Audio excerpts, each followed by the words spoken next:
So today we have Misty Arora with us, जो कि एक जूडो प्लेयर है। हाय मिस्टी, कैसे आप? हाय, मैं ठीक हूँ। प्लीज़ अपना इंट्रोडक्शन दीजिए।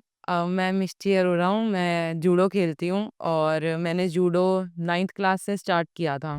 जूडो मैंने नेशनल लेवल तक खेला है, नेशनल में मेरी 5th पोजीशन रही है, कभी 5th कभी 6th। ओके, सो मिस्टी आपको चोट कैसे लगी? क्या हिस्ट्री ऑफ इंजरी रही है आपकी? मेरे पहले राइट लेग में लगी थी, तो मैं नॉर्मली फुटबॉल खेल रही थी, तो मैं गिर गई थी, तब मैंने इतना ध्यान नहीं दिया।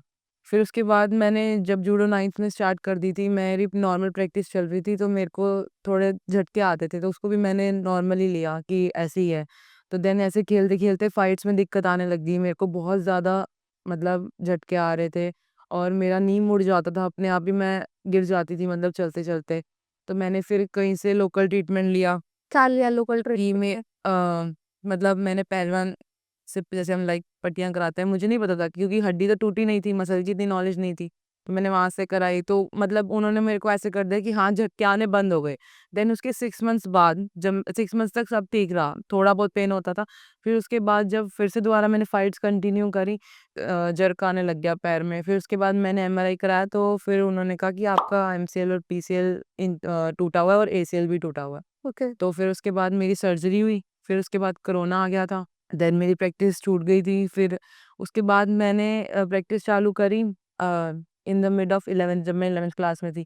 तो मैंने फिर लेकिन मेरे को डर लगता था क्योंकि इसका रिहैब नहीं हुआ था, उन लोगों ने रिहैब नहीं दिया था। सो अच्छा, हाँ। आप लेफ्ट लेग का आपका सर्जरी हो गया था बट नहीं, राइट लेग का हुआ आपका था राइट। पहले, हाँ, राइट लेग का हुआ था, तो वो राइट लेग जो है वो एडवांस सर्जरी नहीं हुई थी, तो उन्होंने मेरे को रिहैब नहीं दिया था। ओके। तो मेरे को डर लगता था, तो सारा लोड मेरा लेफ्ट पे आता था, मतलब मैं लेफ्ट से ज़्यादा करती थी और राइट आप से कम प्रैक्टिस करती थी। ऑपरेट राइट का हुआ था बट आप लेफ्ट को ज़्यादा यूज़ करते थे हाँ, डर की मेरे वजह को से। डर लगता था कि वापस से मेरे को चोट लग जाएगी क्योंकि हाँ। मेरा रिहैब नहीं हुआ था। देन उसके बाद मैंने जब मैं वापस आई, मैंने सर्च वगैरह किया, तो मेरे को फिर डॉक्टर मनु बोरा के बारे में पता लगा। देन मैं यहाँ पे आई, तो उन्होंने फिर मैं देखा, रिपोर्ट्स देखी, तो उन्होंने कहा कि आपकी सर्जरी होएगी क्योंकि वो पहले टूटा था, आपने ध्यान नहीं दिया, वो और टूट गया, खेलने आप चले गए थे तो। तो उसके बाद फिर सर्जरी वगैरह मैंने करवाई। क्या-क्या सर्जरी हुआ था आपका? लाइक मीडियल एसीएल और मेनिस्कस का सर्जरी हुई थी। एसीएल रिकंस्ट्रक्शन हुआ था विद मिडल मेनिस्कस हाँ, जब रिप्रेड मेरी सर्जरी हो चुकी थी, तो उसके 15 डेज़ विदिन 1 वीक में आ गई थी रिहैब लेने।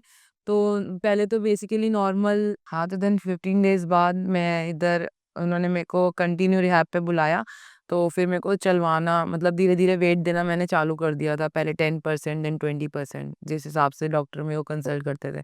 मेरे को नी बेंडिंग में बहुत प्रॉब्लम आई थी क्योंकि मेरे बहुत ज़्यादा पेन होती थी करते हुए, तो मैंने अवॉइड करती थी, तो लेकिन फिर ज़बरदस्ती करवा दी थी नी बेंडिंग, तो बहुत ज़्यादा पेन होती थी नी बेंडिंग में। तो फिर उसके बाद जब नी बेंडिंग हो गई, जब मैंने रिहैब चालू कर दिया, तो तब भी मेरे को डर लगता था रिहैब करते हुए कि मेरे को जर्क ना आ जाए या फिर वो ना आ जाए। फिर रिहैब जैसे-जैसे मैं करती गई, मेरे को कॉन्फिडेंस आता गया, फिर मैंने वेट भी उठाना चालू कर दिया, जैसे नॉर्मल रूटीन था उसमें वापस आ गई मैं।